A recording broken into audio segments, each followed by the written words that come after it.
ನಮಸ್ಕಾರ, ಸಂಪೂರ್ಣ ನ್ಯೂಸ್ಗೆ ಸ್ವಾಗತ. ನಾನು ಭಾಗ್ಯ. ಈಗ ಈ ಕ್ಷಣದ ಹೆಡ್ಲೈನ್ಸ್. ನಾಡಿನೆಲ್ಲೆಡೆ ಅಕ್ಷಯ ತೃತೀಯ ಸಂಭ್ರಮ. ಬೆಲೆ ಏರಿಕೆ ನಡುವೆ ಚಿನ್ನ ಖರೀದಿ ಬಲು ಜೋರು. ಜ್ಯುವೆಲರಿ ಶಾಪ್ಗಳಲ್ಲಿ ಸ್ಪೆಷಲ್ ಆಫರ್.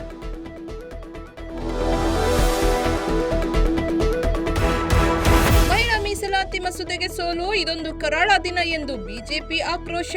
ಇದು ಪ್ರಜಾಪ್ರಭುತ್ವದ ಗೆಲುವು ಎಂದ ಪ್ರಿಯಾಂಕಾ ಗಾಂಧಿ. ಸೋಲ್ತೀವಿ ಅಂತ ಗೊತ್ತಿದ್ದು ಬಿಲ್ ತಂದಿದ್ರು. ಮಹಿಳಾ ಮೀಸಲಾತಿ ಅವರೊಬ್ಬರ ಆಸ್ತಿ ಅಲ್ಲ, ದೇಶದ ಆಸ್ತಿ. ಬೆಂಗಳೂರಿನಲ್ಲಿ ಡಿಸಿಎಂ ಡಿಕೆ ಶಿವಕುಮಾರ್ ಪ್ರತಿಕ್ರಿಯೆ. ಹುಬ್ಬಳ್ಳಿಯಲ್ಲಿ ಭೀಕರ ಸರಣಿ ಅಪಘಾತ, ಬೈಕ್ ಕಾರು ಬಸ್ಗೆ ಡಿಕ್ಕಿ, ಲಾರಿ ಪಲ್ಟಿ, ಅಪಘಾತದಲ್ಲಿ 4 ಸಾವು. ಇದಾಗಿತ್ತು ಈ ಕ್ಷಣದ ಹೆಡ್ಲೈನ್ಸ್. ನಿರಂತರ ಸುದ್ದಿಗಾಗಿ ನೋಡ್ತಾ ಇರಿ ಸಂಪೂರ್ಣ ನ್ಯೂಸ್. ಇದು ನೊಂದವರ ಧ್ವನಿ. ಸಂಪೂರ್ಣ ನ್ಯೂಸ್, ಇದು ನೊಂದವರ ಧ್ವನಿ.